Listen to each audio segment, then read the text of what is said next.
Here we go. Wait, no, that's not the right opening at all, because then explosions and death and machine guns. But after the day I've had, maybe that's appropriate. We have tonight the curmudgeon hour with Jack and Alyssa. How you doing, Jack?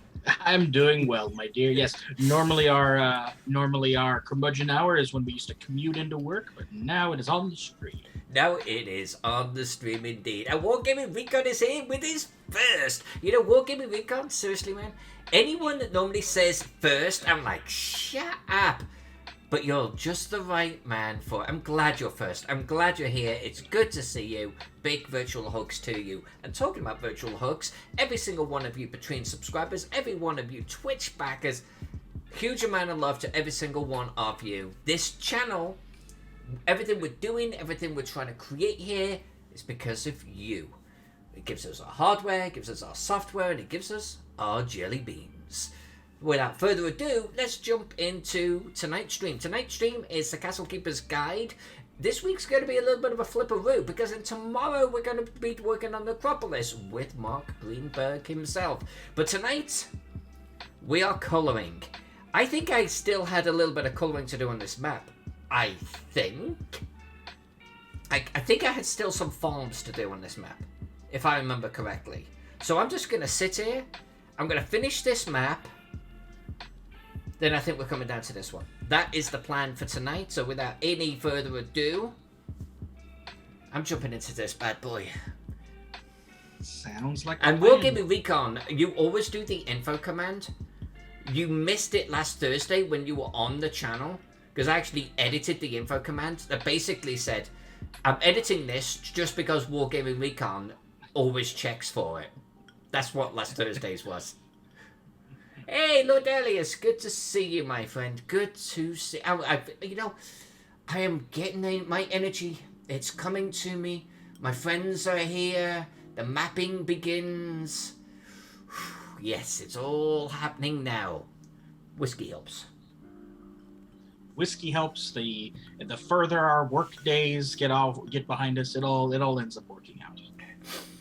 Hello, everybody. Look, everyone's here. Pex is here with a whoosh. Green Lantern is here. Green Lantern, let me know if Pex's suggestions helps with you watching the stream tonight. Jack, what whiskey are we drinking? That one is. Let's see. That one is Buffalo Trace. Buffalo Trace. Buffalo Trace. So it's a bourbon, right? Yes, correct. And me. Yes, indeed. Kodo Ken, yes, whiskey is indeed the nectar of the gods. I, unfortunately, am drinking the second nectar of the gods, tequila. Tequila! I shouldn't do that. I'm going to stop right there.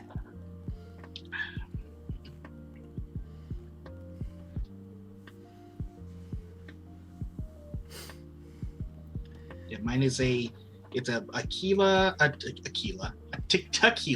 in a lime beverage. Oh, which tequila? Let's see. It's a new one I found. It wasn't too expensive, and so I was kind of worried that it might taste like crap, but it doesn't taste like crap. It's called, and I got it purely based on the label and the name. It's called Sparkle Donkey. Sparkle Donkey. Sparkle Donkey. On their logo is a donkey, a humanoid donkey in like a conquistador plate armor, and he's got a pole arm over his shoulder. And it's, El Burro Esparco, or whatever the hell. Yeah. We have a bottle of Patron on top of the fridge. Very nice.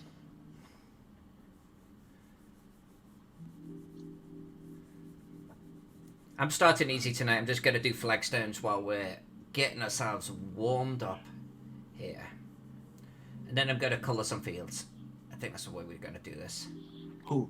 GL says, Alyssa, just wanted to let you know I got in trouble for backing the Feudal Japan Chivalry and Sorcery Kickstarter. Oh. LOL, the wife wasn't impressed. Oh. Said, too late now, the monies are gone. That's hilarious. That is hilarious.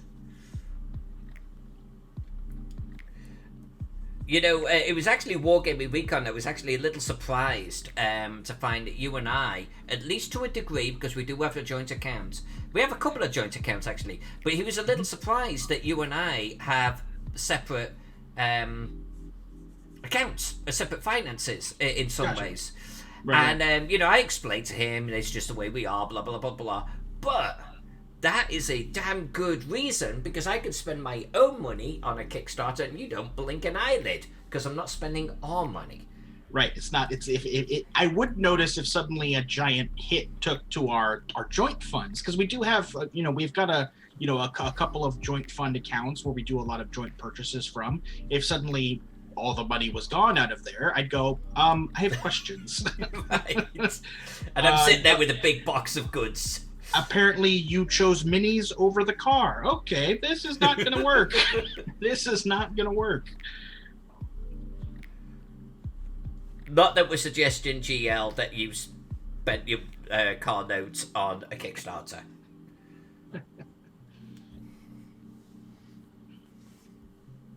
That's pretty funny. Who broke 20k? Oh, Wargaming Weekend. I thought you were talking about your Kickstarter. I was like, what? Oh, magnificent. No, well, PEX, unless it's funded, of course, and then you can't.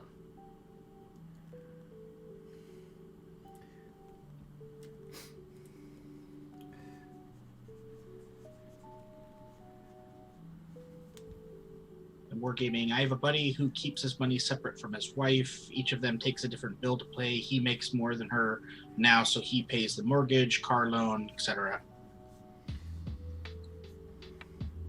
And then GL says we're back on budget mode. That's why she was a bit annoyed by it. No, that makes sense. Of course, darling. Of course, I'll budget. No problem at all. Yeah, and Pex has a good point. Separate accounts are pretty common these days for couples and married folks and stuff. It used to be back in the day it was taboo for reasons. But yeah, it's interesting. I don't talk to people about money because I just don't like talking about money in general. That's not like a topic I enjoy talking about. It's like everybody either has it or they don't. Everybody's having problems or they're fine, and it's just nobody likes talking about money. And it's funny, I actually used to know a guy who made a shit ton of money. He was actually a very well-off dude. He had a very good job. He owned his house. Sure, he was paying like a car note or whatever, but it was like he was very well off. He was fine. He used to bitch about money all the time.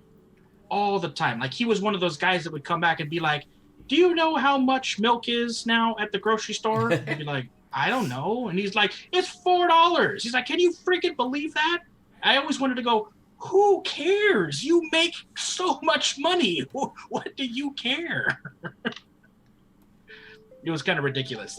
And that was literally like the number one thing he used to bitch about was money. And it's like, but you make so much of it. Why do you care?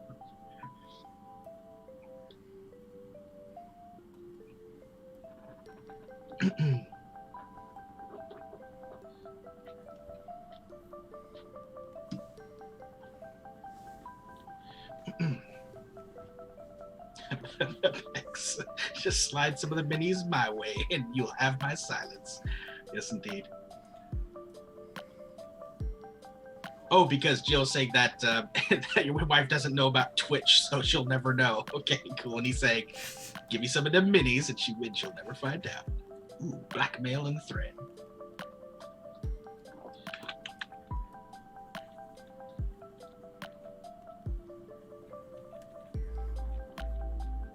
I too apparently have acquired some energy from just hanging out here and chilling out and seeing people in the chat. And it's funny, when I was in my tired mental state before the stream started, I actually thought of something to talk about and to actually breach to the audience. But because of all this rambunctious nature of everybody, and I've gotten all perky, I've actually plumb forgot what the heck it was. So there you go. It can be surprisingly energizing, can't it? Like just hanging out with friends like this, even though it's virtual, it really it gets me going. It's like my brain is now turned off from the trials and tribulations of the day, and I'm good. I'm good to go. Yep. He also saying he has a buddy that's akin to the guy that I knew. You know, where him and his wife make a ton of money, but he always complains that he's broke. Yeah.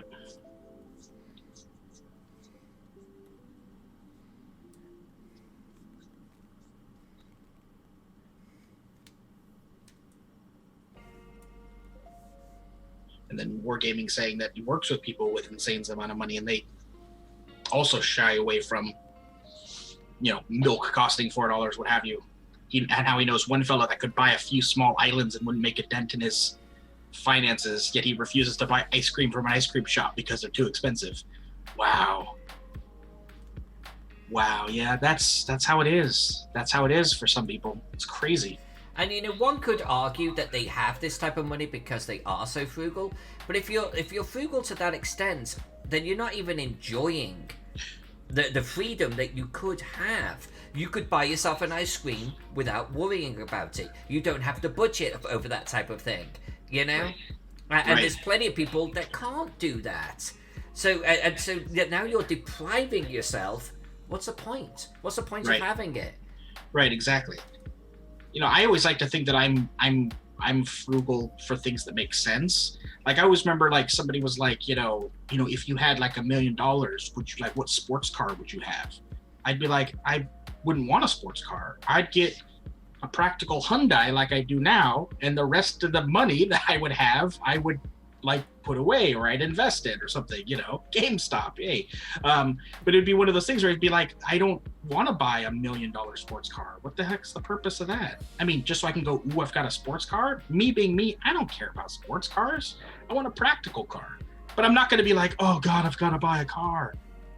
Or like, oh no, I'm not going to buy milk. Be like, what the hell? No, I know.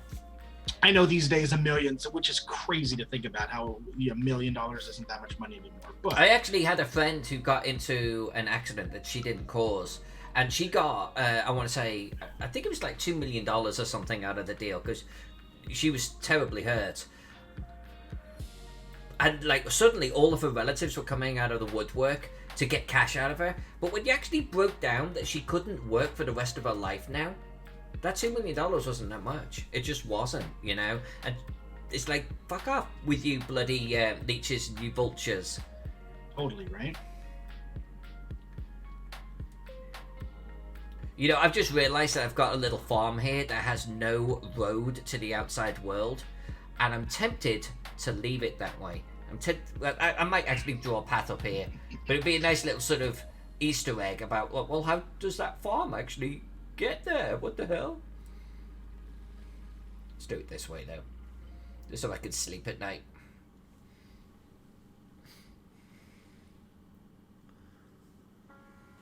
Here's a question regarding maps and regarding gaming, tabletop gaming, that type of thing. I know we might have answered this question before, because I know we were asking a lot of these questions in past and previous streams. But what is a map type for like a fantasy race that you've never done, that you've always wanted to do, or that you hope one day someone commissions you for? Like, me? Like, yeah, you. Like, oh, I would love if someone, had me, make a city of golems, like sentient golems made their own city, and I want to make something that's like something a city like a race of golems would make, or goblins or something. Like, for you, like, what would be a cool like idea that would be cool, but I don't see myself doing it on my own. And so, it'd be really sweet if one day somebody was like, can you please make a rat colony map? Like, what would be your number one? And for people out there, what fantasy race would you love to see a city of, or maybe you have seen it and like you think is a great example, like from an existing RPG or artist? Actually, two closely related ones then for me, because I would actually like to do a dwarven map, okay, or a drow map. So, and like I'm assuming you kind of mean more your stereotypical, like the big stone and metal fortress tile like dwarf like cities, that Yes. style, or perhaps like an underground mining colony or something. Right, exactly. Well, both are underground, right? So both have some real limitations in drawing them. I would like to overcome those limitations. Cool. Pex is saying a will-o-wisp That could city be interesting. Map. That would be interesting. kind of trippy. Are those sentient? Are will-o-wisps sentient? I believe they are. Do they have a society? I don't think they have a society. Okay. And Wargaming said, would love it if you did a city of Ankh-Morpork. I've heard of that. Oh, yeah, why does that sound so familiar?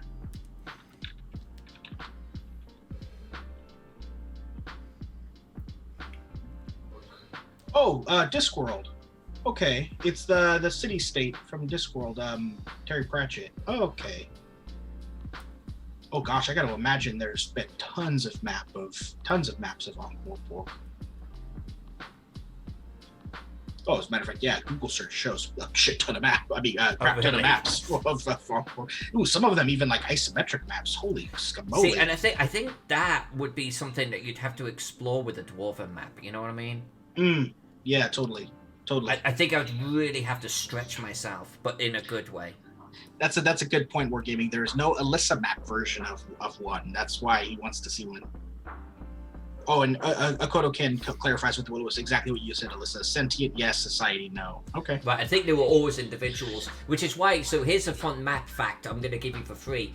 On an old map that I drew back in the 80s, early 90s, we didn't have the internet, right? So when it came to naming things, I would look around my bedroom at my books and things like that, and I'd get inspired about, okay, so terrain essentials. I'm going to call this location the Essential Spirit. It was that type of thing. And one day I had this map done, and I'm in the labeling, and this is all ink on paper.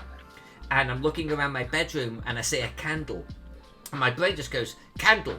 And so I start writing the words candle on the page, ink on paper. I'm like, what the freaking hell have I done here? Candle fields? But from that, I was like, you know what?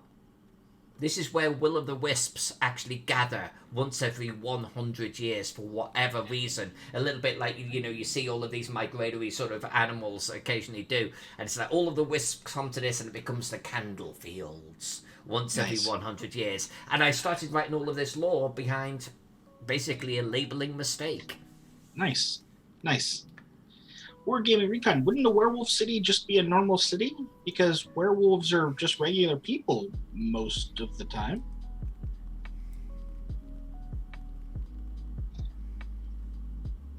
Geo says dwarves, Dragonlance, Thorbarden. I'm not familiar with the Dragonlance setting. So I don't know who the Thorbarden are. I'm going to look it up if you don't mind.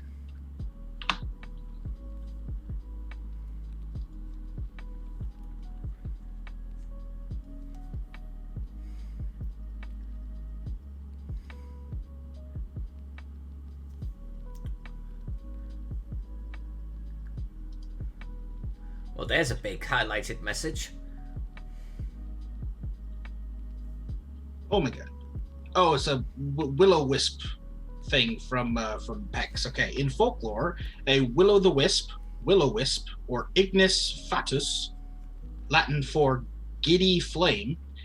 I think he just called you fat. I think he did. Jackas of Fatus is an atmospheric ghost light seen by travelers at night, especially over bogs, swamps, or marshes. The phenomenon is known in English folk belief, English folklore, and much of European folklore by a variety of names, including jack-o'-lanterns, friar's lantern, hinky puck, and hobby lantern, and it's said to mislead travelers by resembling a flickering lamp or lantern. Yes, but in gaming terms...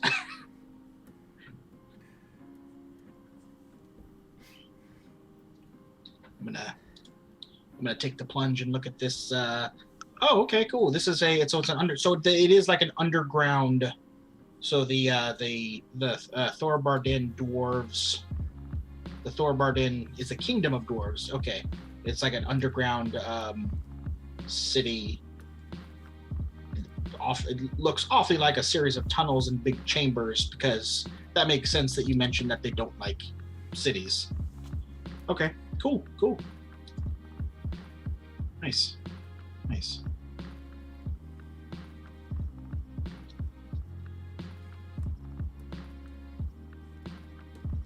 And kind of going back to the other one you said, Alyssa, with the Drow, that was always something that I always thought was kind of cool. I mean, I read the Dark Elf books by R.A. Salvatore, the where Menzo Berenson from the Forgotten Realms, the underground, the underground Drow capital, the big city there. I love it how it's like they have, how it talks about how like they don't, obviously all of them have, they can see in the dark.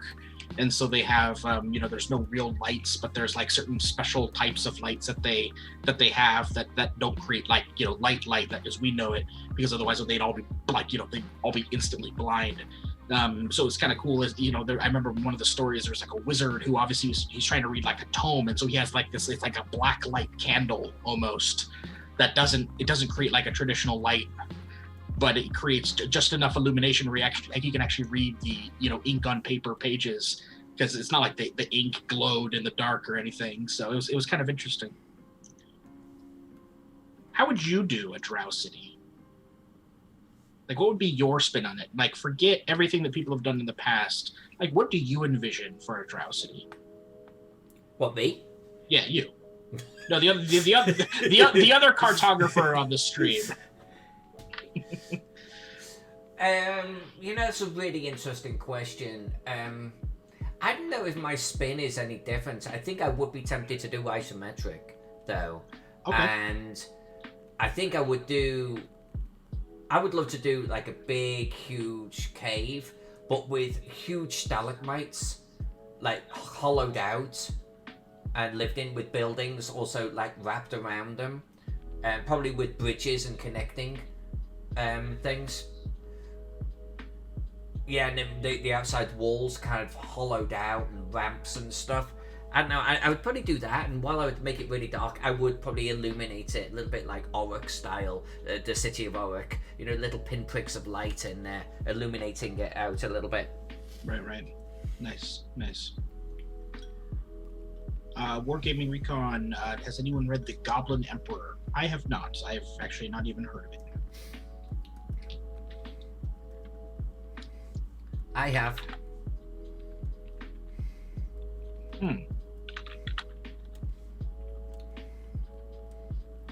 I'm surprised Jack didn't say, no, you haven't.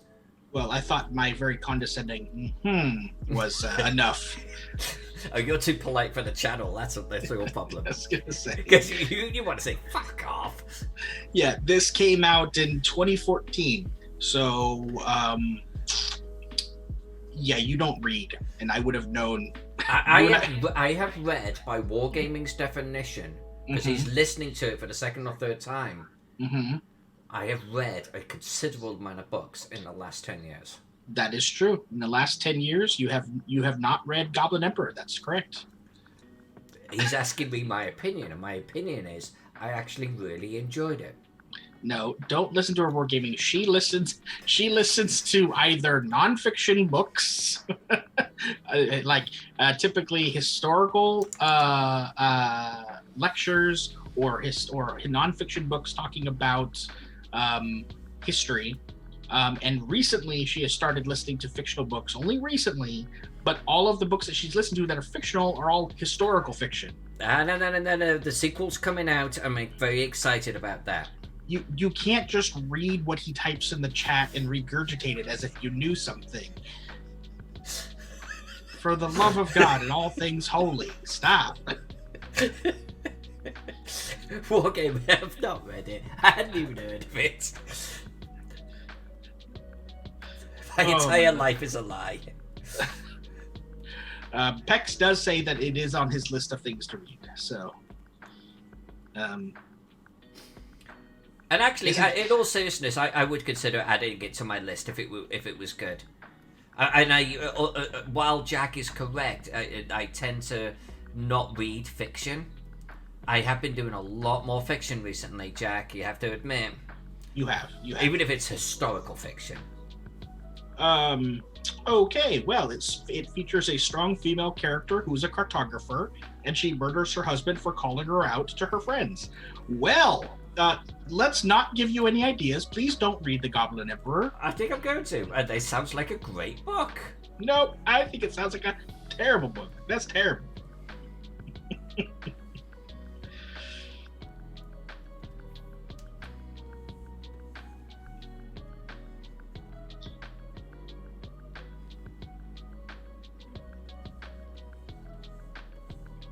Let's see, the fantasy bubble the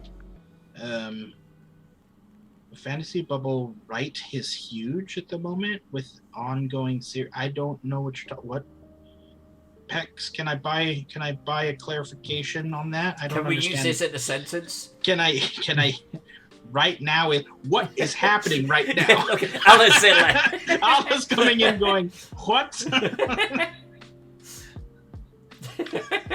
Good timing, Alan. Oh, holy good lord.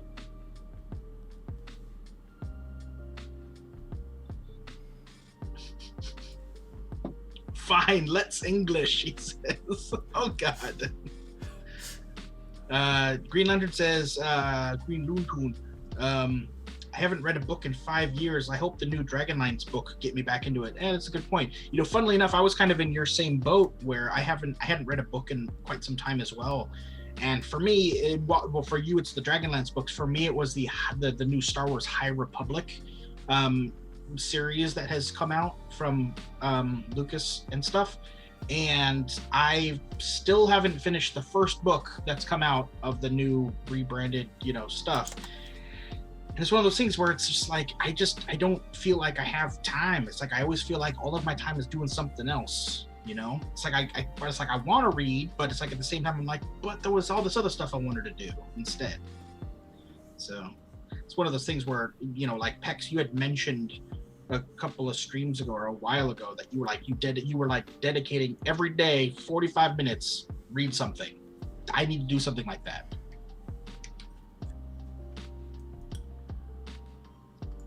And he's Englishing, so he's saying this. Okay, in current times of this year, between this year and the last 5 years, the ongoing series in the fantasy book genre is huge.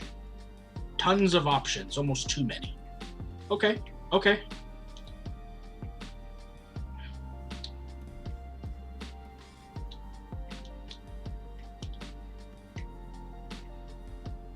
Yeah, GL saying, yeah, you have too many projects going on. Exactly.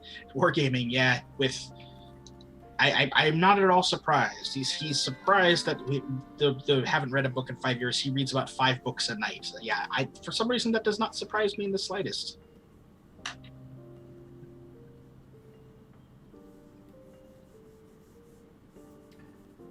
We got our first bean, of course. I think it was Wargaming. Of course it was. We'll get back to that. Yeah, she's waiting for a second one. We should just do it where instead of there being 2, to make it easier, it should be, solidarity with me. Anytime you just get one, I should just have to do it with you. All right, let's do it. On nights that I'm here. GL, the new High Republic book, it actually is extremely entertaining. I find it really good.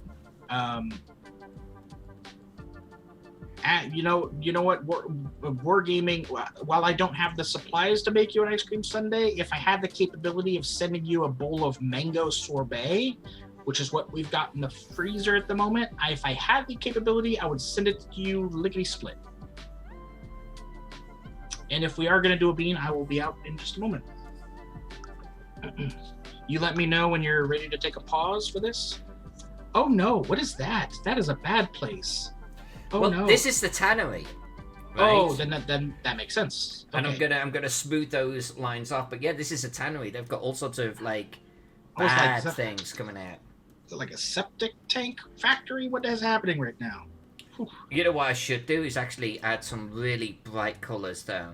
So I think the tannery. Maybe we have a one that is brown, but then let's do one that's red. I don't know if this is how tanaries work. Apparently he dies too. We'll do a green. Yeah, we'll do a green.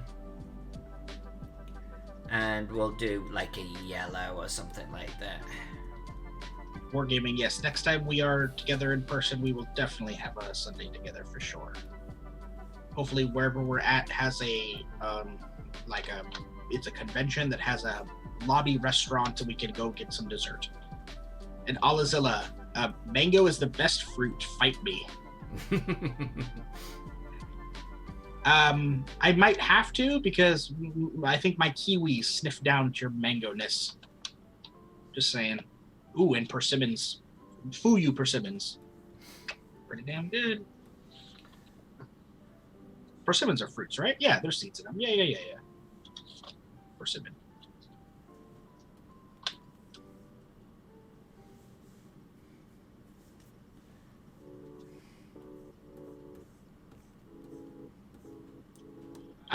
Well, no, Wargaming. Alla apparently took the meme and changed it. So mango is best fruit. Fight me. She didn't say change my mind. No, Alla does not do change my mind. Alla does fight. She says, okay, while those are both good, you can't eat as much of them without getting that mouthfeel. You know, I've never had more than just like a few mango slices at a time. So I probably wouldn't be able to appreciate it. I have a sibling who it's their favorite fruit as well. They are a mango fiend. So, like literally their favorite. Like I actually think it might be their favorite food of all time. If they could like just be in a giant pile of mangoes forever, they'd be happy. Which one's that? Toby. Ah.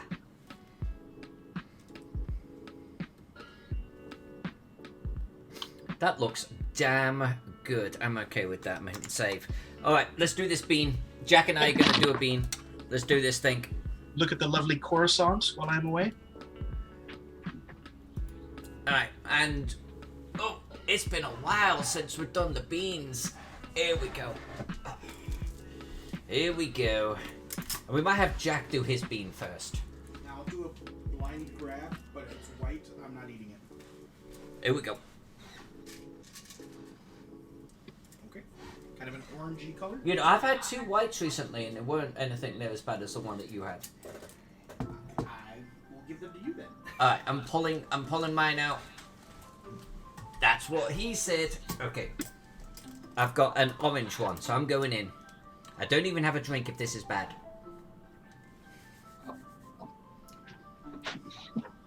Ooh. That is an orange delight. Mmm. Mm-hmm.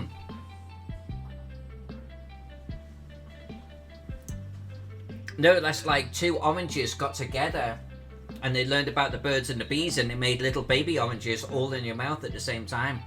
It is a veritable orange orgy.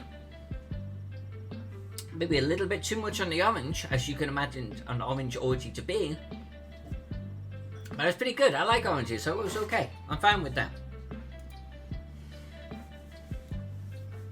Do we have a kitty? Where's the kitty? Do we have a kitty? Where's the kitty go?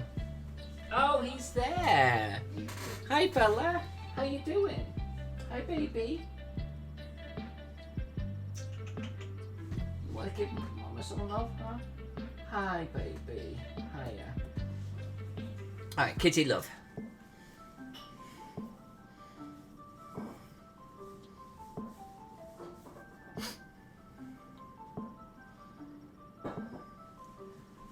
I think I'm finished with this map, by the way.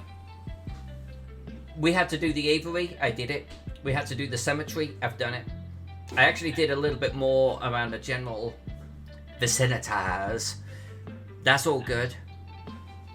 I forgot about the actual tannery. I'm okay with that now. It looks like an icky place to be. Good, good. I'm going to move on to the next one. The minute Jack is back. And we're seeing what Beanie gets. Is there a thing I'm meant to do for Princess Strega? Yes. 2 things. The aviary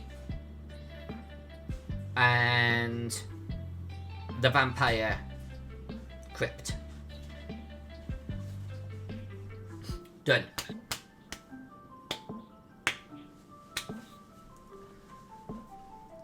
Oh, thank you so much. And the tower for Green Loontoon. This is almost like when this map is put into print, you could look at the map, you could look at the actual print and go, that's mine. I had to add that. And that is indeed your home. It is your tower. And no one can take that from you.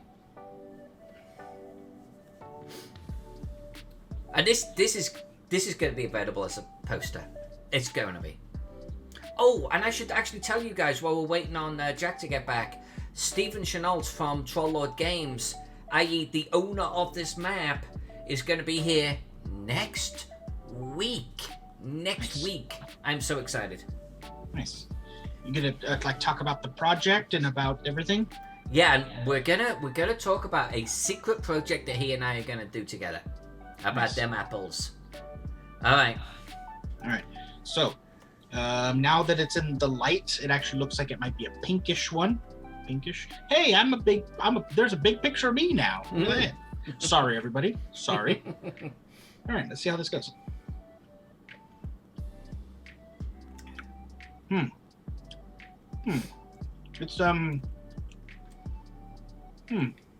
It's a good one. Well, I think it's supposed to be good. But I don't really like it. It's you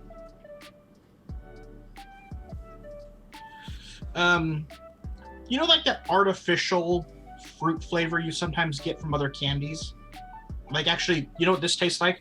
The last candy that I tasted that tasted like this was strawberry flavored Pop Rocks.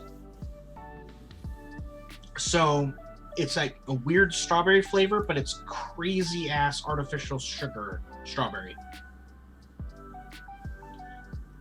Yeah, I'll just say, describe your mouthfeel. My frowny eyebrows. Look at those. I didn't realize my eyebrows frowned so much.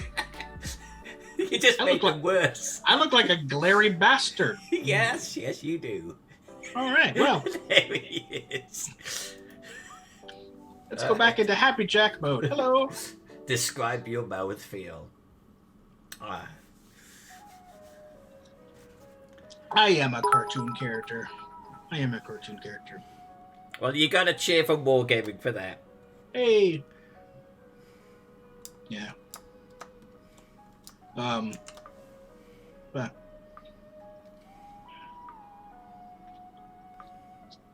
would be if you could be a cartoon character from any cartoon show, what show would that be? Who, me? The other person on the stream with me. We've got all of our friends on the stream with me. Well, they can answer too. Wacky Racers. Now, and this would be, I guess, you wouldn't be a character on the show. You would be yourself as a guest star in cartoon format, being like you would be your own person in that universe as like the special guest star, and you help the main characters do the thing. Like if you were like in a Scooby-Doo, you'd be the guest star to help them solve the mystery, kind of a thing. Oh, so it's got to be you in a cartoon. Yeah, that changes the criteria. Yeah. Peck says, still Wacky Racers if it was him. It doesn't matter. Now, is that the one with Dastardly and Muttley? You know what? I've never actually seen Wacky Racers. I know the name, but I don't know the actual show. So, let's see. Yeah, I got it. I know what one Peck is talking about. Wacky Racers was freaking awesome. Penelope Pit Stop? Yeah. That was some good shit right there. I loved that as a kid. I'm going to pick Hong Kong Phooey. Okay.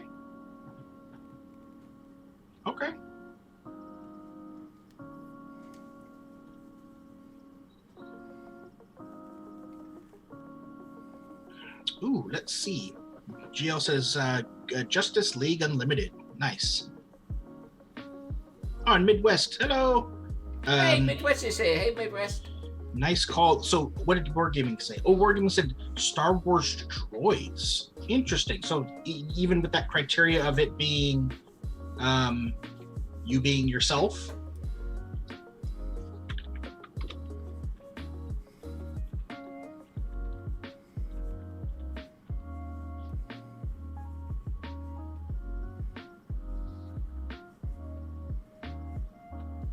Midwest says, I'd like to be a random Jedi in the Clone Wars or in Silverhawks. Nice. I obviously I like the Clone Wars one because Star Wars, but then also Silverhawks. That's freaking cool. I've not heard of Silverhawks. Oh really? That was an 80s one as well. That one was pretty. Maybe that never got into pretty England. That's a good point. Yeah, it was like I remember watching. It was like Silverhawks and it was like Silverhawks and like Thundercats and Mask and G.I. Joe. Like they were all like kind of like in the same. Now, were those 80s? Yeah. Silverhawks. Let's see. I looked it up. It looks like it was 86. Yeah. You know why? Because my height of cartoons was probably late 70s. Gotcha. By the time the age rolled on, you're like, I don't want to watch cartoons. Exactly. I was probably at an age point where I was like, I don't want to watch them. Then you get to a certain point, I think, in adult life where you want to watch them again. Yeah. Yeah, the GL, the Silverhawk toys were freaking cool, man. Those were awesome. I'll up there. I didn't miss you. You said that she'd be on Daria, of course. I can just imagine you guys sitting having, interesting conversation, grumbling around things. Yeah, you see, whatever era Daria was, I had moved past cartoons at that point. Yeah, Daria's 90s, right? Daria was first episode 97. Yeah. Okay, wow. yeah, I definitely moved past it. Yeah. Yeah. Because a year later, I moved to freaking United States. And then Allah says, "Pretty sure we even got Silverhawks in the motherland." All right. Yeah. So she's surprised you. But then again, you said that they might have been there in the UK, but yeah, but they might have been, but I just wasn't paying attention at that point. Wargaming, we might be about the same age. Yeah. I don't see why not. Maybe we're not. Who knows? Who knows? Who cares to ponder why? Hey, Jay Shields, how are you? Hey, Jay! Good to see you, my friend. Jay's cool peeps, by the way, everyone. He's a great artist.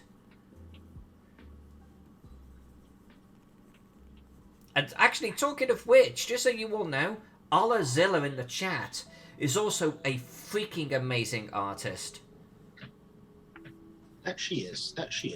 She doesn't Twitch stream or anything like that, but she's worth just getting to know her name because she does really good stuff.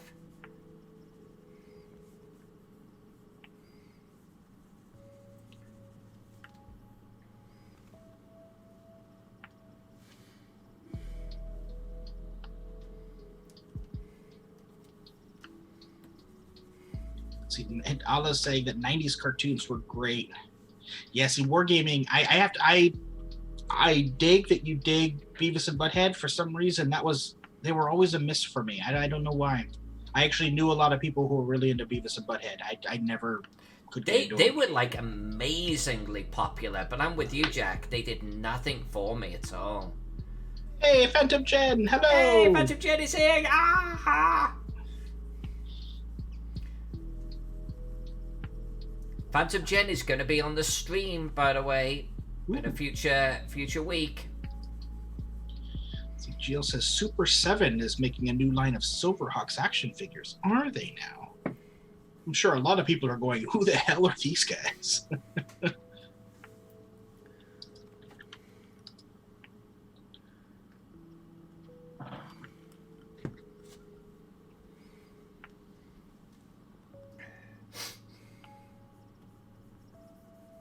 When Mike Judge got bored AF, his dialogue for the music video commentaries were fantastic.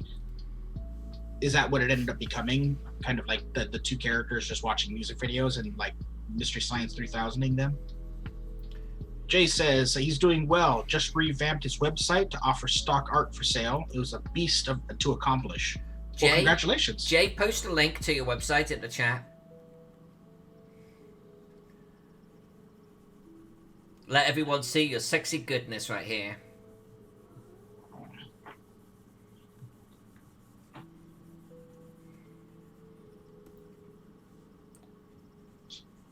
You know, another animated thing that's kind of in the same vein as Beavis and Butthead. I'm saying that having no knowledge because I've never actually seen it. But another cartoon was like that I never could get into was King of the Hill. For some reason, never could get into that. Like every clip that I saw, every episode I tried to watch, I'd be like, what am I watching? This is not entertaining to me. We don't. Ooh. Jay says a cartoon I instantly fell in love with as a kid was the only one I only saw one episode of, and it was Karate Cat. Actually, don't know if I've ever seen Karate Cat. No, I don't think I've ever heard of Karate Cat. Oh, I want to talk about Karate Cat. Go on, there you go. JShields.com. Everyone, get over there. Just take a look at what Jay's got going on. Midwest says King of the Hill was awesome, and Ala says King of the Hill was amazing if you grew up around Texas. Okay. And then Wargaming also says King. Yeah, see, it's one of those things where everybody seems to love it. Everybody seems to love it, but I just, for some reason, I couldn't get into it. No, I couldn't get into King of the Hill.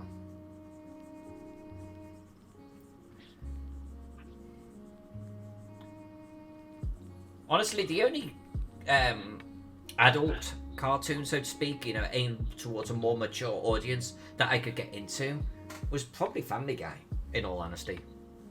Okay. Hey, okay. Alex Fixon is here! Ah! Hey! Alex Fixon, we're talking about, well, the initial question was, if you could be yourself, you were going to be the guest star in that episode, what animated show would you want to be like the guest star on for an episode, you know? And then it just turned into what have been our favorite animated shows throughout the decades. And then also what never quite worked for us. Midwest says, my band, The Surfs, is in the King of the Hill cast. No way. Really? All That's right. awesome. All That's right. kind of awesome. That's really awesome. Okay.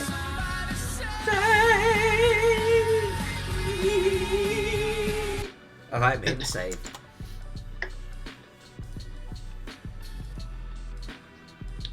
Oh, and Alex was apologizing that they were late to the stream because they were playing Stardew Valley with her boyfriend Mike. Well, hello to Mike, and how is your homestead doing in Stardew Valley? Do you know about this game? I've never heard of it. I do. I actually even have it on my computer. What? Say what? Say what? I've maybe played like 20 minutes of it because I was like, I don't know if this is the type of game that I can play. Where it's like, this will be enough to keep my thing going, to keep myself going. It's kind of like a crafty game, kind of. It's like a crafty, buildy, farming game, and there's like people in town that you can like, you know, talk to and have relationships with, and you can like go fishing and like you can explore caves and fight like beasties, and it just wasn't my thing, sadly. I wanted it to be cool.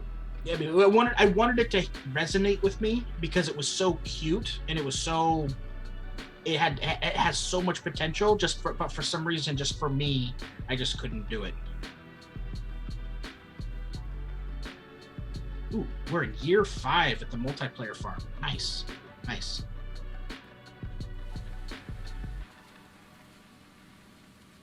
And Allah confirms it. It's adorable, and you should definitely play it, but it's not for everybody. Yeah, it's cute as hell. It looks like it's such a sweet, fun game, you know.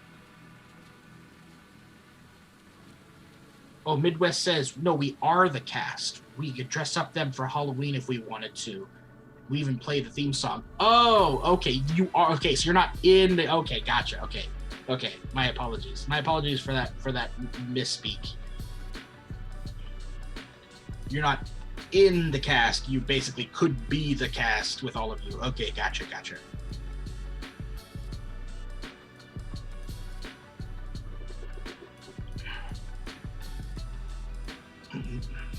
Oh, and Jay answers the question of what animated show would he want to be basically like the guest star as himself in, and his would be Batman the Animated Series.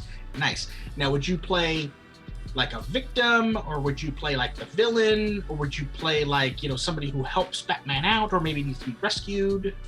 What would you be in the Batman in the Batman Animated Series as yourself? He's a villain.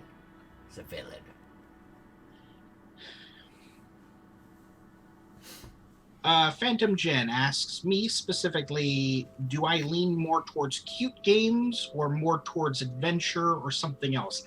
I like games that have, this is going to be surprising to you, who would have thought, I like games that have a lot of potentiality for character development and customization. So I can, either the game itself is creating interesting characters, either as yourself as the player or perhaps you interact with them. So a lot of the old BioWare games like Knights of the Old Republic, Star Wars, or the Dragon Age series, or Mass Effect, you know, things that have a lot of non-player characters in them and have a lot of role-playing. I really dig those kind of games. Or if the game doesn't necessarily have much of a plot, but it allows for a lot of character customization. I like one of the ones that I play. It's kind of my go-to game that I always go to whenever I have downtime or if I'm in between like bigger games. Is XCOM, or specifically XCOM 2, because while the plot is kind of whatever, because it's just alien invasion, and the game is like it's tactical turn-based, missions. The customization that you can get for your squad of soldiers is crazy, and while the stories and backstories and stuff for the characters are virtually irrelevant, the way that I think about characters and how I think about that kind of thing, I create little mini stories for my soldiers that I'm super customizing how they look. And I even download crap tons of mods off of the Steam Workshop for extra customization for equipment and, and weapons and all kinds of things. So that's the kind of stuff I like. I like games with a lot of story and a lot of character and a lot of character development. So, yeah.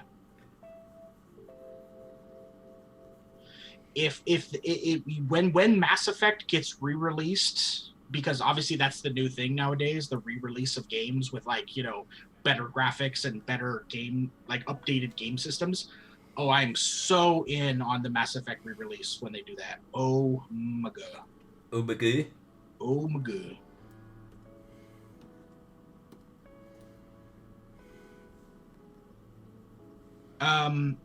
Wargaming has a question for you, Alyssa. Do you ever play any GMT games?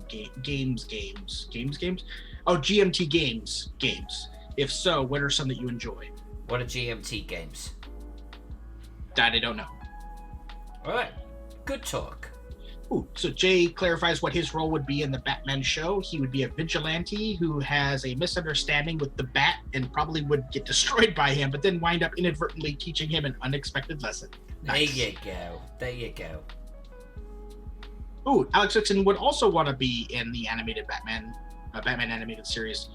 They would want to be a protagonist-antagonist, as I technically have supervillain in the DC universe. But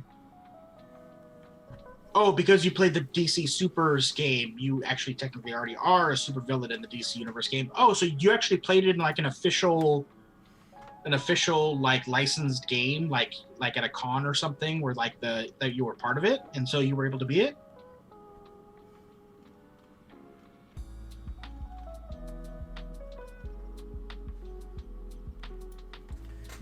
Wargaming Recon. No, I own none, and I've played none. I have a couple of, let's call them hex-based, counter-based war games.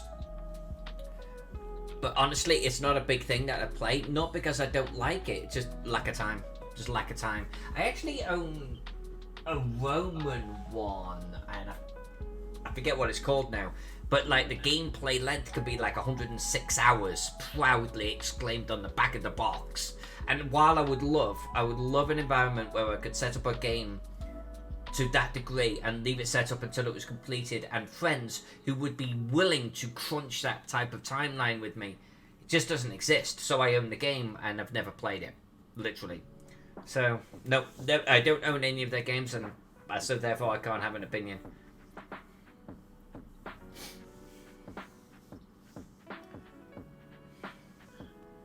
Yes, I did know that it was coming out. I just didn't know it was coming out so soon. I knew they had announced it, but I didn't really know when. And so in my head, I was kind of like, whenever they do it.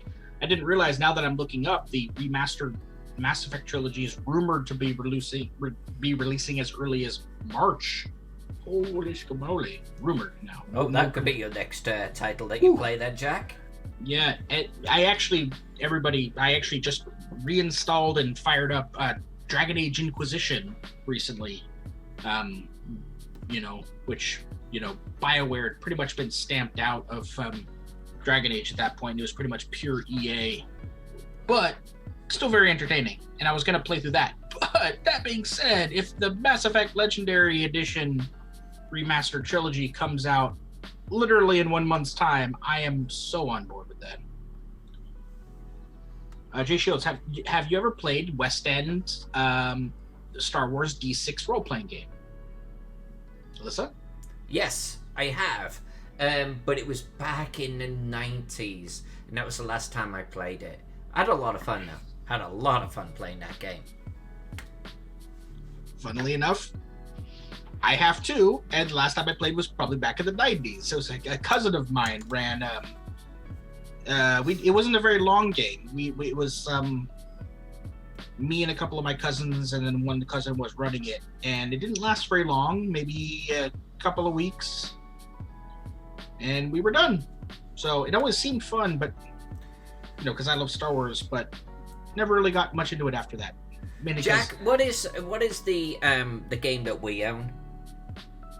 Which, like the board game? It's the Star Wars one, right? Now, the role-playing game that we own? Yes. Oh, okay, so that is the one that we have from Fantasy Flight, right? Let me be right back.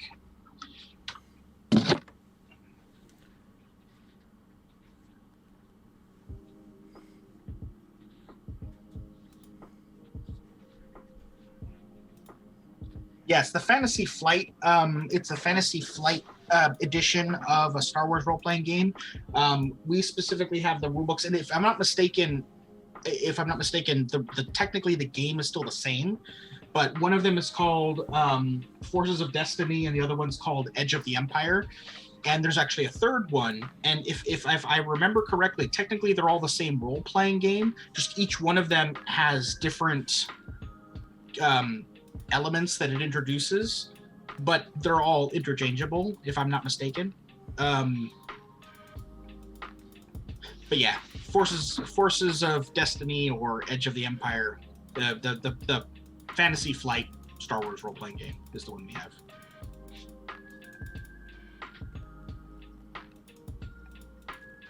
Yes, Alex, the one with the custom dice.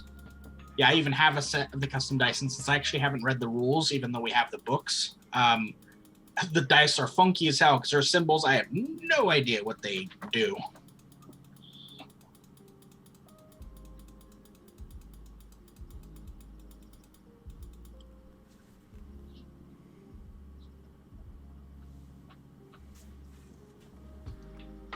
So Jay says, my son has been bitten by the GM bugs and loves sci-fi more than any other genre. So for Christmas, I wanted to get him a box set that he could run games from and wouldn't be hard to understand for him. Well, I couldn't find anything I thought was good fit. So, that's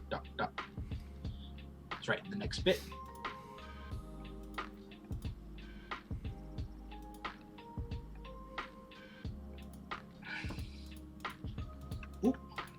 He's got a post here. Let me fire it up so you don't have to click on it, Alyssa. Sure. Oh.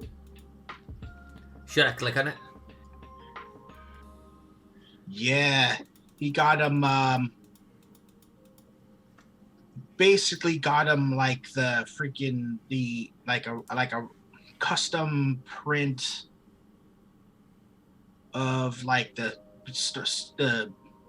custom dice, GM screen, box, everything. Now is this the D6? Is this the D6? Like a reprint of like your own custom thing of like the West End Games one? Because if it is, that's freaking cool, man. Especially since you got him like a bunch of miniatures to go with it too. That's one of the great things because of like there was like the Star Wars miniatures game that was trying to replicate like the D&D miniatures game that came out. And then also with like with Legion that came out, and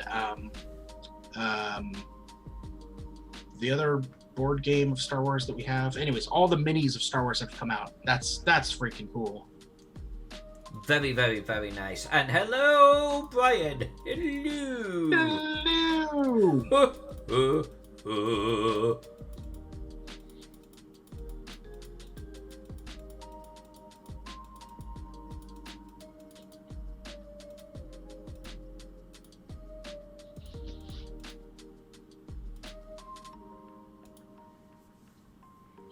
So Alex Vixen did confirm that she did play in like an official sanctioned DC Universe like role-playing system. So technically her character is part of the DC Universe canon for the role-playing game.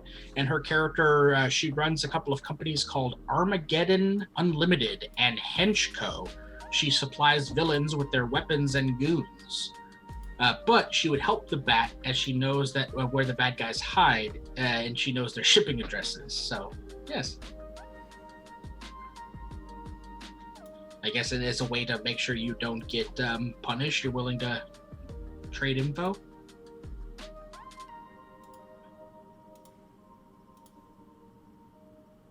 J Shields, that's really cool that you did the custom stuff like that. That's really cool. Did you yourself create all that, or did you have like somebody help you out with it, or?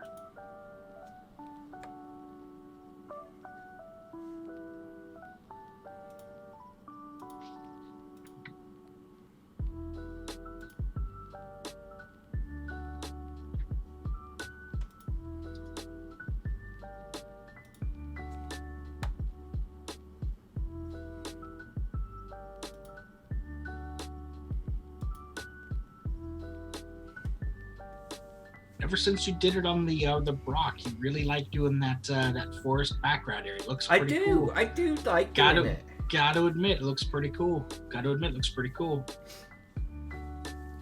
No, I really, really, really enjoy doing this backdrop. It's a little bit my clouds that I used to do on my earlier maps. Mm-hmm. I kind of want this is my little fingerprint. That works.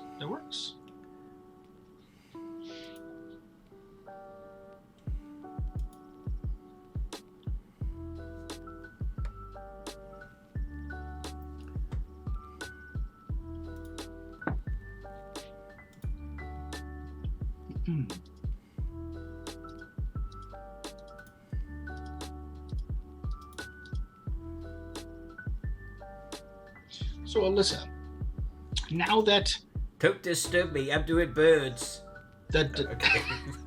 Yes. Now that the letdown for us personally that was Cyberpunk is past us, and I know you're currently playing a couple of games. But is there a title that you've heard rumors of or that has been announced that you are looking forward to in the video gaming world? Yes. Yeah and no. Because I really put everything into Cyberpunk for my hopes for how long I would be playing it. So I'm gonna answer that with two titles, I think. One is actually, and you may be a little bit weirded out by this, the announcement that they're working on that Ubisoft is working on an open world Star Wars game. Because I love open world and I love Ubisoft. So I am very curious about what they're going to come out with there. So I'm like, I don't care about the lore, so to speak. I don't care about the game setting, but I kind of really want to see what they do with it, because that's an open world sci-fi game that could be really super sexy fun. And the other is actually, whenever it's formally announced with given a release date, is GTA Grand Theft Auto, because I love the last one so much. Another open world title. Yeah. And actually, I have no idea if there's been any further announcement other than the fact that yes, we're working on it. What about you, Jack? Well, okay, you've got Mass Effect, but not that one. Any others? I mean, definitely, I want to see not necessarily the open world Ubisoft Star Wars. Obviously, I'm super excited about whatever that may potentially be, even though that may be years out. But any Star Wars game at this point, because EA dropped the ball so hard with with Star Wars game potential. They didn't do anything with it because EA is a lazy money grubbing game company. They churn out the same sports games every year. And with like Star Wars, they did, Battlefront, and then they did Battlefront 2, and they just were releasing just like extra content for that. Super lazy game development. And then Squadrons that came out, the space game, was super lazy as well. Aside from the base game, they had I think one extension patch or whatever where it introduced maybe a couple of their ships, but the campaign was really shallow and short, and then they was purely relying on multiplayer because that's what EA does, and it just felt like, yes, Alex Dixon, EA equals Eldritch Abominations. I agree. Brian McWhorter, EA Sports, it's all the same. Exactly. They are the laziest freaking game company out there, and the fact that they make so much money and they buy out smaller companies, it's so terrible. So I'm just looking for any Star Wars game at this point, anything that comes out. Yes, I'm looking forward to like an open world Ubisoft one, but I mean, hell, if a new mobile game came out, I would give it a try, for God's sake. So anything Star Wars, I at least want something. But aside from that, and aside from the Mass Effect re-release, I hate to admit it. I super hate to admit it, because I hate them as a company. But I kind of want to see what Bethesda does with one of their two titles that they're supposedly releasing, either the sci-fi one or the fantasy one. And I hate them as a company because they're such money-grubbing bastards as well. And they also are lazy. They don't want to ever they don't want to work out of their engine that they have had for a bajillion years. But yeah, I am super intrigued by what they've got coming down the pipe.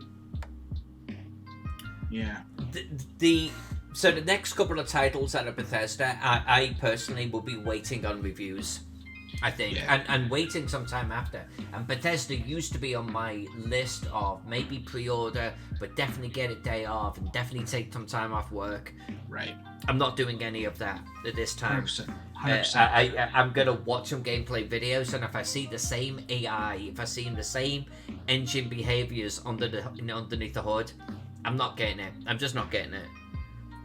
And I've never thought that about Bethesda before, but they are so super lazy. Yeah. And it's like, yes, I want to hear what like reviewers say, but like reviewers and customers weeks after it's come out, because as Cyberpunk proved, reviewers that we got to play the first 4 hours of Cyberpunk. This game is amazing. Okay, motherfuckers, it's not. Right. So it's like, oh my God, so much hype with Cyberpunk, so much disappointment. What does Peck say?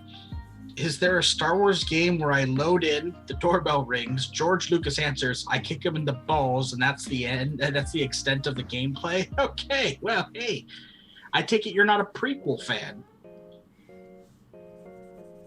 if it was me, I would be if the doorbell rang and you opened the door, and if it was George Lucas and J.J. Abrams, I would have a really tough time deciding who I'd want to kick in the balls. If you could only pick one, I'm just saying. That's fair.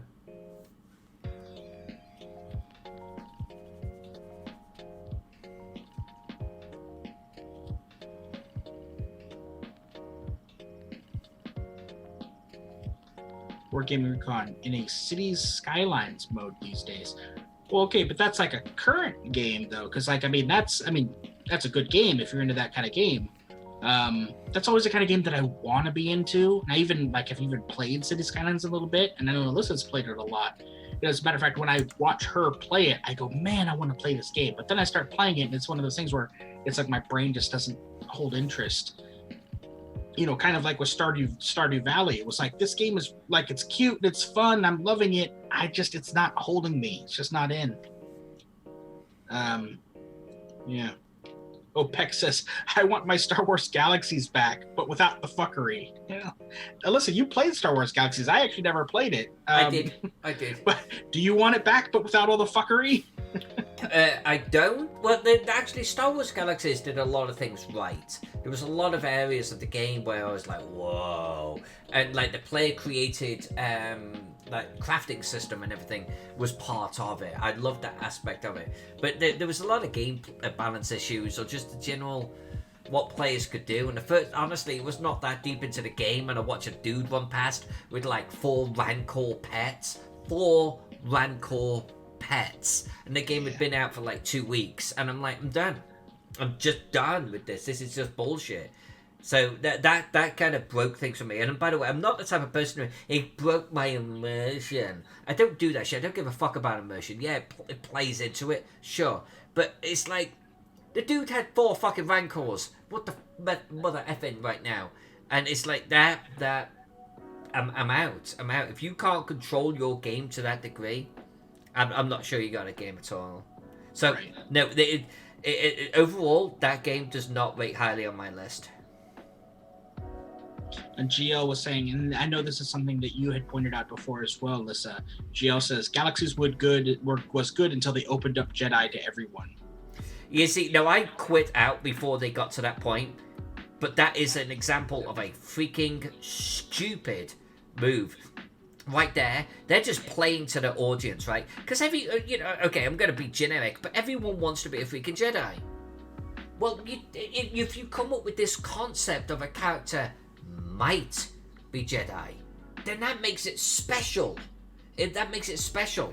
If you suddenly just like say, yeah, if you want to play a Jedi, you can. Well, it's not special anymore, and you're just going to get dozens of freaking Jedi running all over the place, like it's no tomorrow. And they did. So I feel like that was a cowardly move, is my humble opinion. That was one of the things that I actually disagreed with as far as the mentality of the current running MMO of Star Wars. That's not canon because it's a bit crazy, but the Star Wars, it's the Old Republic MMO. Each side, so both the light side and the dark side, there's like 2 Jedi or Sith classes, and then there's 2 non-ones. So like light side has like, I think it's like Jedi Protector and Jedi Consular, which is like the Jedi Healer type. And then there's like Smuggler and Trooper. And you'd think, well, why would I ever want to play a Smuggler or a Trooper if I can be a freaking Jedi? Well, because it's an MMO and they've got to balance it. The Troopers and the Smugglers are basically just as powerful as the Jedi. And it's like, but that's not realistic. I mean, in a fantasy sci-fi setting, that's not realistic because that doesn't make any sense. The Jedi or Sith, whatever, because with Sith, it's like the 2 Sith classes, and then there's like, it's the equivalent of a trooper and then like a bounty hunter instead of a smuggler.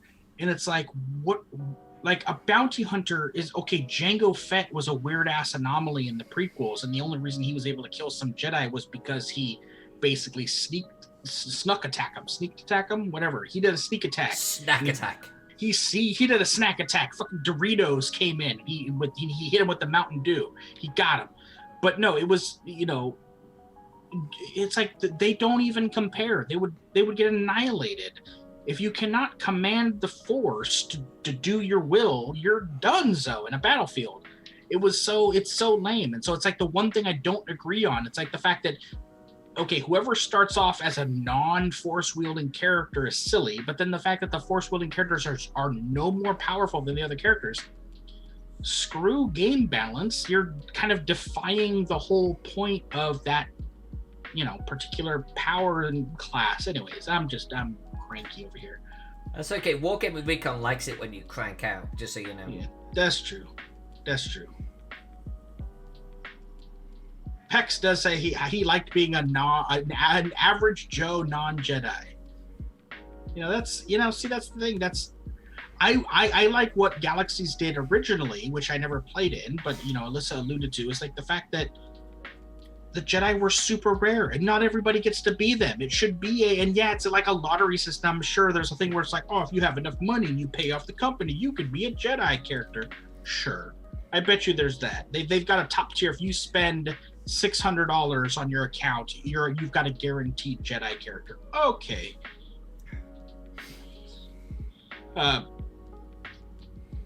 Okay, that's fine. Whatever. I mean, yeah, you could buy the classes, but it should be you're a Joe Schmo character in the Star Wars universe, and that not everybody can be a Jedi. You know what I would love to see is a company be bold enough to say there's going to be 200 Jedi in our game at any time. And if the Jedi dies or someone isn't a Jedi for whatever reason, that a random player is given that Jedi status. And they become a Jedi. They suddenly become Force Awakened. But you only ever have X amount in the game. Right. There's only ever 200 Jedis. But the thing is, though, is because I'm gonna bring up EA again. There are certain game companies that may say that, but then they'll be like, but there's a special $1,000 buy-in. If you buy in, you're guaranteed to be one of those Jedi. Just so you know. And they'll be like, and players will be like, well, fuck me then. I guess only the people that are whales, basically, in the gaming industry are going to be the Jedi. And they're going to have so much money, they're going to be able to buy all the upgrades so they never die. So it never gets passed on to another player. Alex Vixen, what happened in your game?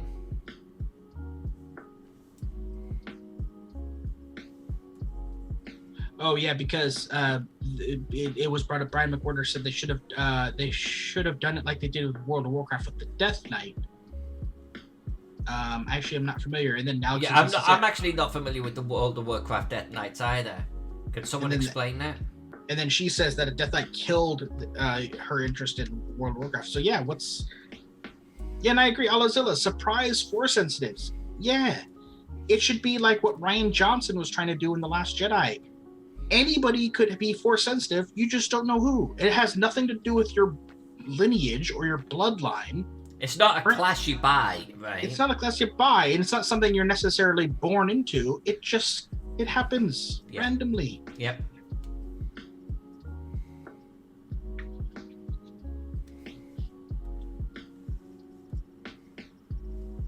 Magnificent Peck saying Battlefront and then Shadows of the Empire on the N64 and Galaxies are the favorite Star Wars games. Yeah, never played the original Battlefront, and I obviously never played Galaxies, as I said, but Shadows of the Empire for 64, that game was entertaining as hell. And to this day, that and the tie-in book of Shadows of the Empire, to this day, people are hoping they make Dash Rendar canon. I'm the only one who wants Shizor canon, not Dash Rendar, but that's just me.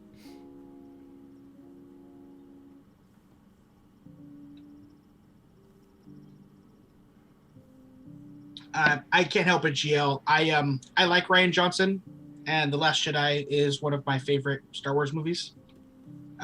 Even though I acknowledge it has problems. The bits that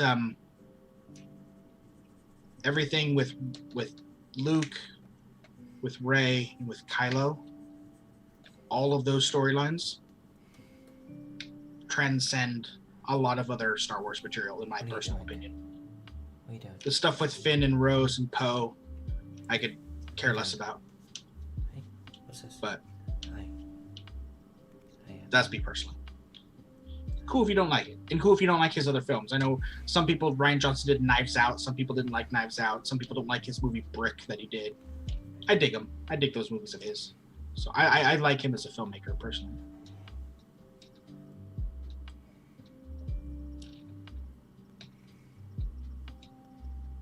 Jay Shields just wants to be a droid. I think that's a noble goal. I'm with you, Jack. It felt more original than the JJ stuff. Yeah, JJ was playing it way too safe. I won't get into it. But actually, you know, I'm gonna link a video in the chat. Everybody should watch. Anybody who has a relative interest in Star Wars and what the finale of the Star Wars trilogy could have been. It's a great video. Alex Vixen banned Jack from posting spam in the chat, please. Yep. It's not going to be spam. It is amazing, and you know it is. See, Wargaming Recon is like rant. It's like one man goes, two enter, one comes out, two men enter, one comes out. That's what he's doing with you and your rants.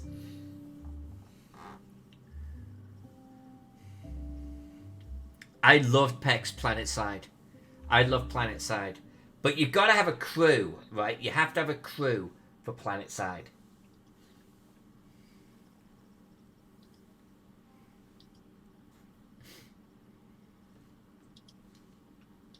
All right. The name of this guy's channel is Implicitly Pretentious, which I think is hilarious. So, Pex, one of my highlights of my gaming endeavors, and Jack, then back to you, is actually being with, I want to say, about 12 good friends. Back before there were guilds and shit like that. And we all got into Planetside, and we all have a tank.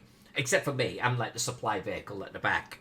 And we are just a convoying across the map. And we get in position, we just nuke a freaking area, and we move on. And like other players, like, because you never saw that level of cooperation in the game, other players were just jizzing in their pants at this shit. And they all, of course, wanted to join the convoy and everything else. It's like, fuck off.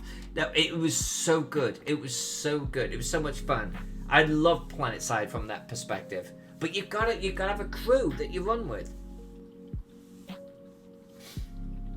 GL, yeah, the video that I'm linking, it's kind of weird because it's an analysis and review of the film that wasn't.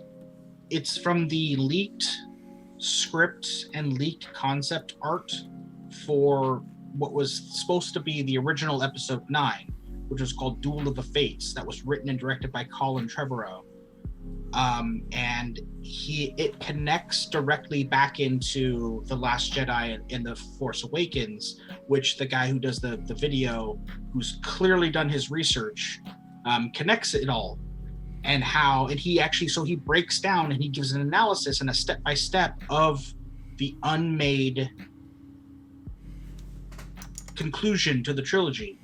And in my opinion, in my head canon, sadly, even though I know it's not actually canon, in my head canon, this is the film that was made, and these were the connections that were made back to the previous 2 films of the sequel trilogy. Because in my opinion, it would have made the sequel trilogy awesome. Yeah.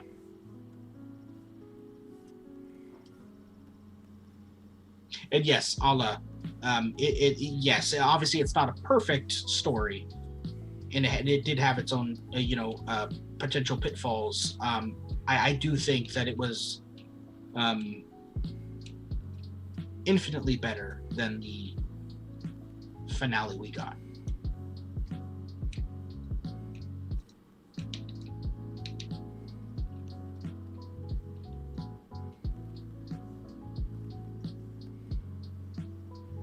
Midwest, Jedi Fallen Order, I've only played about 25% of it, but it is, up to that point, fantastic. The story is great, the main character is great, the gameplay is challenging, it's tough as hell, but rewarding.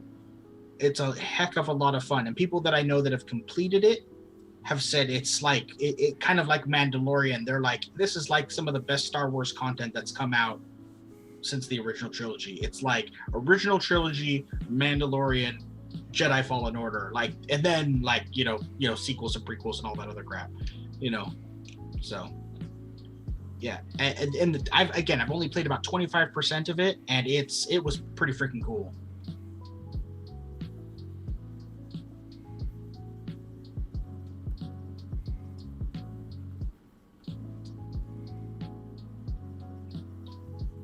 Ooh, Jay Shields is leaving. He's got a date with his wife. All right, Jay, have a good date.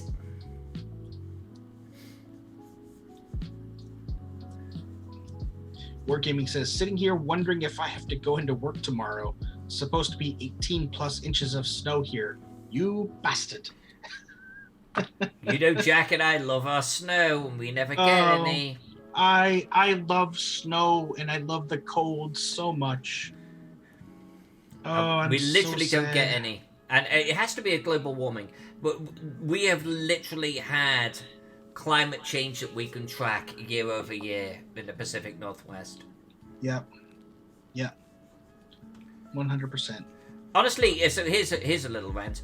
The whole argument about climate warming is fucking stupid, because of course it's global warming. We have record of actual changes in our climate going back even thousands and thousands and thousands of years. We can look back even just 150 years ago and look at the Texas town of Galveston, where they have snow freaking knee deep, and they don't get that type of shit anymore. There was at least 100 years of a gap of them getting that type of thing.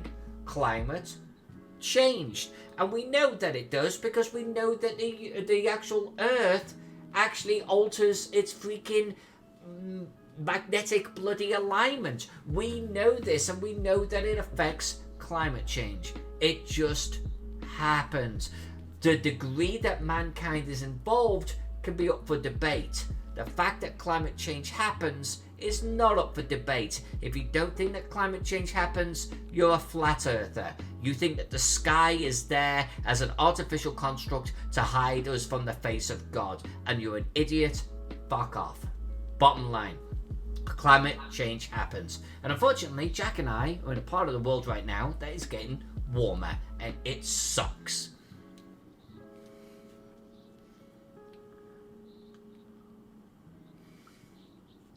So Alex Fixon was talking about the WoW and the Death Knights, some clarification on that. And she was saying that in Warcraft lore, there were 15, hard stop, 15 Death Knights, all named actual people. That's it, 15 of them. They were the generals of the Scourge. Now suddenly, with WoW introducing the class, there's now thousands of them. And the story was, they were all freed from the Scourge, like the Forsaken. And both sides, because you could be a Death Knight for both the Horde or the Alliance. Suddenly both sides accepted all these Death Knights, no issue. And she's saying that she would have accepted something like a hero class being called like a Rune Knight, where they're not directed to this rich storyline with the Scourge and everything. But no, the fact that the WoW basically took a crap on their own lore. Yeah, you see, that's bullshit. That is just bullshit. That is clearly altering your lore to cash in. Just to cash in and to make and to please the fans, the little sniveling craphead fans. Yeah.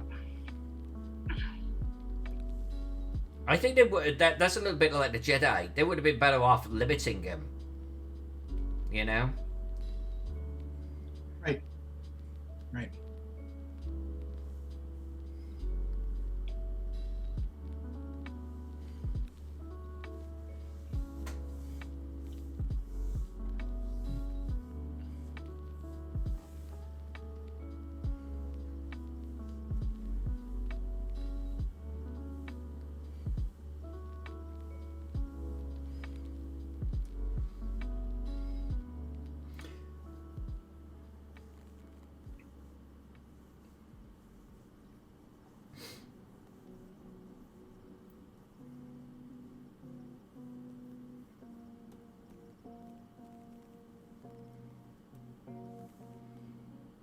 Midwest was saying that we should move to Minnesota if we want some snow. Yeah, I know. Jack and I have spoken about moving where there's a lot of cold weather. Believe me. We genuinely like cold weather. You know how some people are just, they love the sun and they want to get on the beach and they want to worship the sun. And that's cool. That's cool. That's the type of weather you're in. Jack and I are the opposite. We like inclement weather. We like stupid hard rain. And actually the Pacific Northwest doesn't even get that. Louisiana got way better rain than we get up here. And we love serious snow. We just genuinely like it. Yep. And we like being cold, you know? Yes, is it cold? Of course it is. Do you go, oh, freaking hell, as you get your big coat on? Yes. Are you complaining as you go into the grocery store from your car? Yes. But we love that. Jack and I are miserable in the sun. I mean, look at me. Yep. Look at my skin. We're miserable in the sun. Yep. In fact, I'll go one stage further too. It's like, not only do we love the cold and we hate the sun, but there's a general, like, the more inclement the weather, like, and I mean serious inclement, like thunder, lightning, big huge raindrops coming down, we love that shit. We just love that shit. You give us a baking hot day, 1890s, 100 degrees, we are miserable as hell.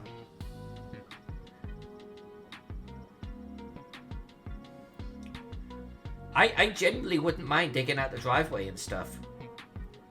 We don't get it now. We don't get it in the Pacific Northwest. Like, even our winters, I'm not sure we get a winter anymore. One of the things I loved about Oregon when we first came up here, one of the things that we absolutely loved was that the seasons were very distinct. You had a summer, you had an autumn, you had a winter, you got some snow, you had a spring, things started to blossom. Nowadays, Oregon doesn't know what the hell it's doing. It's like you go into spring, flowers come out, you have like a mini winter, the flowers die, you come into summer, everyone's hot, but now it's gone into autumn. Oh, now you've got some rain. Is it winter? I don't think it is. Oh, now I'm into spring again. It's so merged, it's so not distinct, and I hate that. One of the things I used to tell family and friends is I love it here because we have distinct seasons. No, we don't. Not anymore. Not anymore. That was literally something I said to my brother when I moved up here. I'm originally from Southern California, and Southern California is the definition is sunny and blank. So it's sunny and warm. It's sunny and cold. It's sunny and raining. I literally had that once. I was on one street corner and it was raining on me, and a friend of mine was literally on the opposite street corner, and he was basking in sunlight. You know, he was probably sweating for me to, waiting for me to come across to him. I mean, it was sunshine, warmth, plus, and then enter any other weather type. And it was like simultaneously those. And I hated it because I hate the sun. I hate the warmth. So when I first moved up to Oregon, my first year up here, I remember in the winter, I sent a text message to my brother and I was like, oh my God, they have seasons here. I moved up here in summer. It visibly transitioned into fall, autumn. And then, oh my God, it's now winter and it's snowing. I was so happy. I was like, oh my, this is what seasons are. I've heard about seasons. I learned about seasons in school. I've never experienced seasons because I'm a California kid. It was great. Now, Alyssa's 100% right. Now it's like, well, it's spring, but it's June, so it should be summer.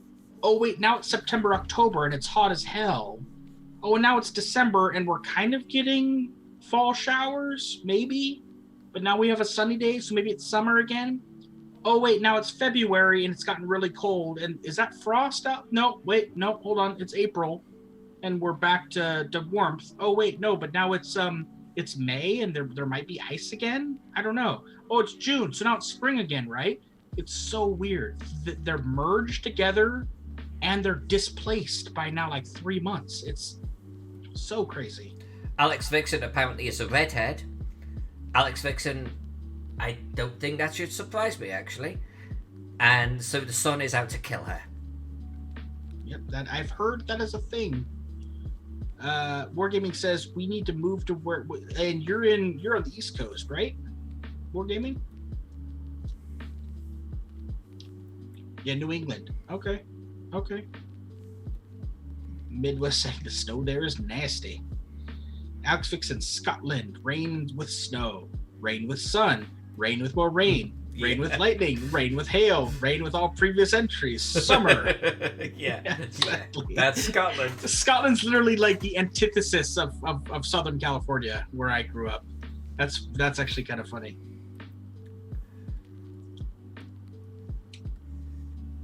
Peck saying North Carolina used to be decent for seasons, but he doesn't know if that's held up. Oh, and Alex Wilson, and ice. Oh, well, shit. All right. Oh, and the ice.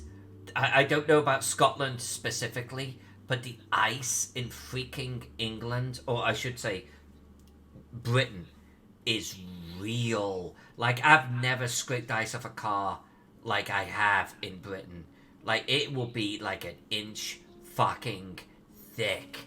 And it has to be how wet the air is and how cold it then can get overnight. Jack, you've never seen anything like it. Like, when we scrape off ice off a car, forget it.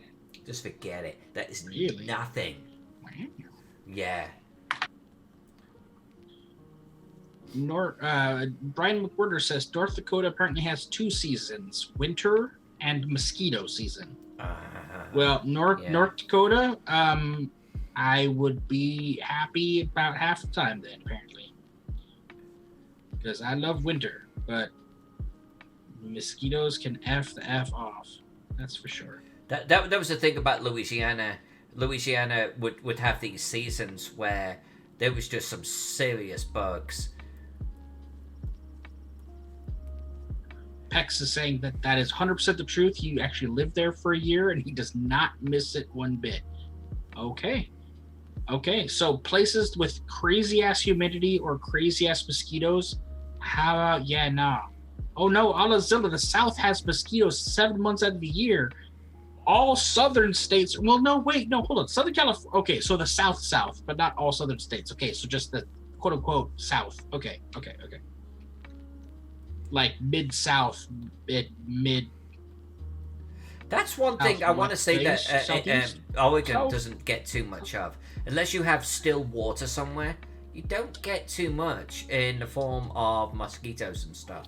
Right, you've got to have, well, hey, bud, you're not going to visit Mama anymore? But they actually do, they have laws here against keeping still water.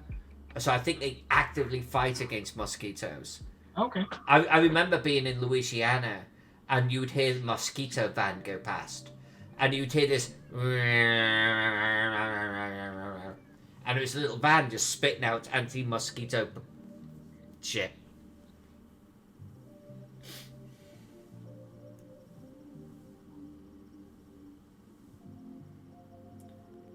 Cat. Yeah, Alex Fixon, you're right. You're right. That's exactly how it is. And the weird thing is, it's like I expected like this part of America to be the same, and it's not. It's just not. The ice that you get there is way more real. Brian's eyes froze. Holy shit. It froze open? Holy scamoly. That's the thing.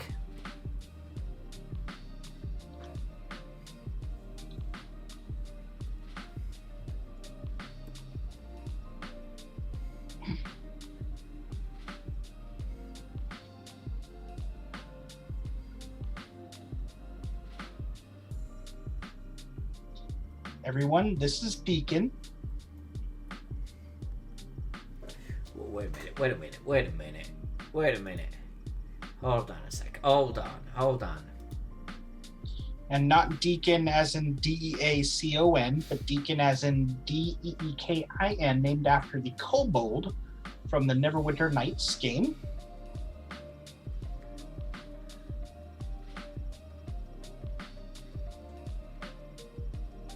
He loves his papa.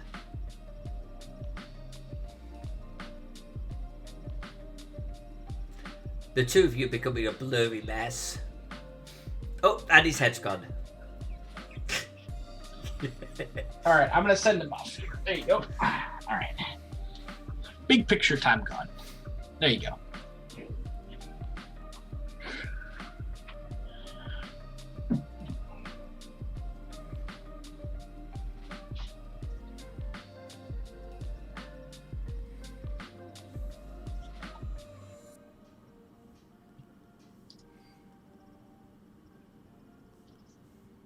Oh, hi, baby. What are you doing? Apparently, Dad got rid of him. What are we doing? That is one of the things that he does when one parental unit ignores him or sends him away. He immediately goes to the other one room over. This is his toy. I would own a monkey, Pex. If I could, I would. Preferably a capuchin. I do know that, unfortunately, monkeys are like having a perpetual child under your care that will never grow up. I have heard that they can get crazy obnoxious and they're hard to maintain unless it is pretty much your full-time job to just take care of them. Well, that's like being a parent, right? Right, exactly. And which we know we would not do well at. We would not do well at, but that's what I've heard. It's like you're being a parent, but your child never grows up. Mm-hmm, mm-hmm. Monkeys, they're always at that infantile level. So while I would, and a spider monkey. Actually, Alex Vixen has said that she's handled a spider monkey and they're cute. Spider monkey or a capuchin would be the way that I would go monkey wise if I was to ever own one. I know my mother actually had a spider monkey when she was a child. I don't remember the circumstances, but Alyssa, you're being distracted by. Are you playing fetch with Deacon? I'm playing Stop Eating That, Deacon. Ah, yes. The age-old game of will you stop eating that, as children do. Well, and Deacon is a chewer. He likes to chew and eat things constantly throughout the house. We've actually had to permanently coat all of our computer wires with that nasty, stuff that pets don't like chewing on. They don't like the taste of. I forget what it's called, but and he's back here. Hey, bud.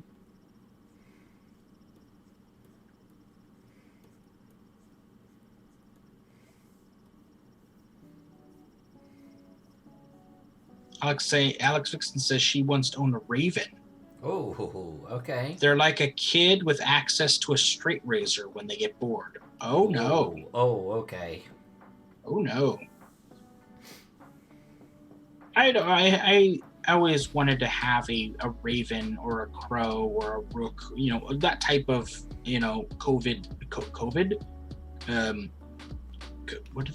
What's the, it's not COVID. COVID is the freaking SARS virus. What is the what is the hell is the Corvus? Fuck now. Jesus Christ. My brain was malfunctioning there for a second. I was just loving watching you struggle with that one. A Corvus associated bird as a pet. That's the raven is actually my favorite bird.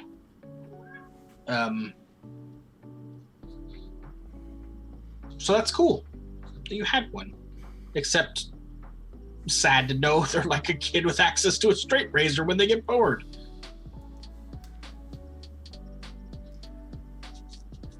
Green Luton, I don't actually. Why don't you give me that right now before we end the stream, and I'll write it down.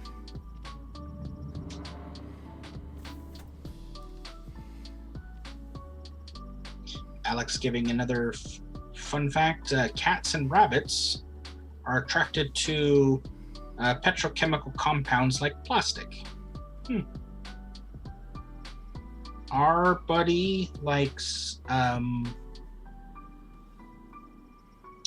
anything thin and dangly. That can be computer wires, it could be shoelaces, it could be string, anything of that kind of thin, dangly nature. He loves and will chew through. We've had to buy, in the past 10 years that we've had him, we've had to buy dozens of replacement shoelaces. Right. Blue, silver griffin. Blue banner, silver griffin. Okay. Alright, got it. In fact, while we're here, let's at least give it the blue.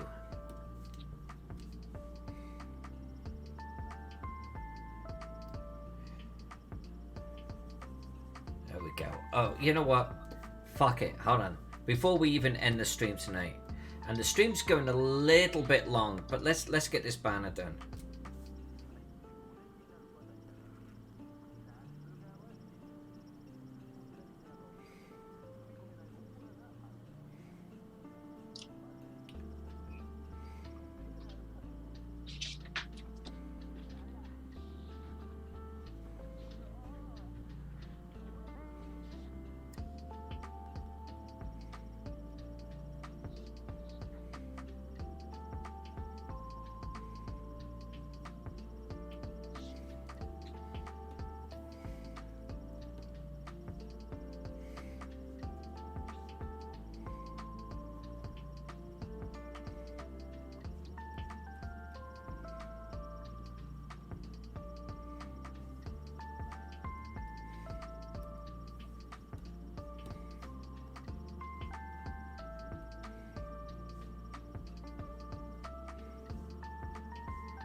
Alex 6 and I'm talking about ravens. They get destructive when they're bored. Also, if you use a lock for their night cage, don't use one with the 3-number dials, as your raven will want you to use the tumblers and learn to use the blasted thing. Wow, that's smart. Yeah, that's one of the things I do love about ravens is they're wicked smart. That is smart, yeah. Yeah. Yeah.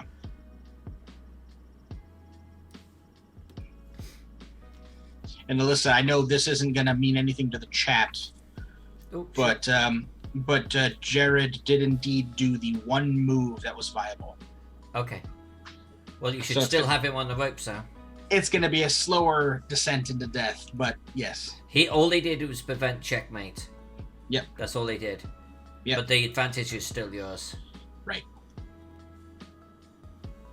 Yeah, I've got to move. Extended out a couple of turns, but he's done so. Okay, so I think this is a good point to end tonight's stream. We've got the banner done. We finished off the village. I think it's looking pretty good. I'm okay with that.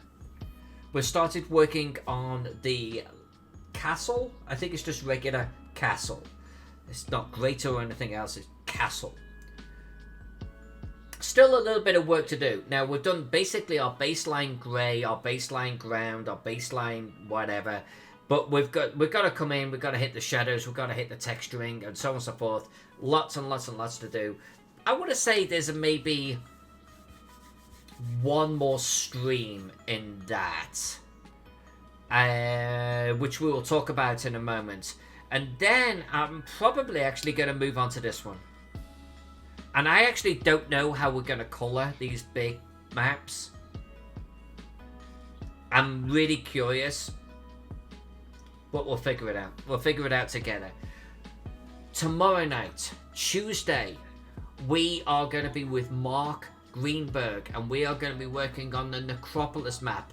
Mark Greenberg is the main writer that is bringing it up into the 21st century and bringing this up into 5e. He's a great guy. Join the channel tomorrow. We're going to talk about what he's had to do to make Necropolis work in its new iteration. That will be fun. Then Wednesday, I don't know. Wednesday will either be Necropolis or this one, depending on what we're in the mood for. Thursdays, we will no longer be streaming on Thursdays. Instead, I am going to be doing short form content for the YouTube channel. So shorter, punchier videos, whether it be me reviewing one of my old maps, or me just talking about a map style, or me talking about something to do with, like, you know, interesting maps, or how they used to do maps in the past, or maps of a very different nature, including mall maps. But we're going to be doing a lot more short form content. I'm going to have to do that off this camera. And more, so still doing stuff, just not in front of you. So no Thursday streams from now on, but still plenty to watch. We'll be releasing those videos on Fridays and Wednesdays, so watch out for those. It will give you something to chew on during your work hours. So with that said, this is a great time to end the stream for tonight. Jack, would you like to say goodbye? Goodbye. Oh, and I hit Jack. Oh no, wait a minute. Oh no, I'm out. There's Jack. There he's back. Hey, I'm back. That's better. Alright, so we're back tomorrow. Remember, Necropolis with Mark Greenberg. It's going to be a great one. Yep. Jack, thanks for hanging out with us tonight. Of course, my dear. All of you, I love you so much. Big, huge love. Thank you for hanging out with us tonight. Don't forget, we're going to be back tomorrow. For you Patreon supporters and you Twitch subscribers, huge love. So until tomorrow, I will see you on the flip side. Much love to all of you. You're wonderful human beings. I'll see you tomorrow.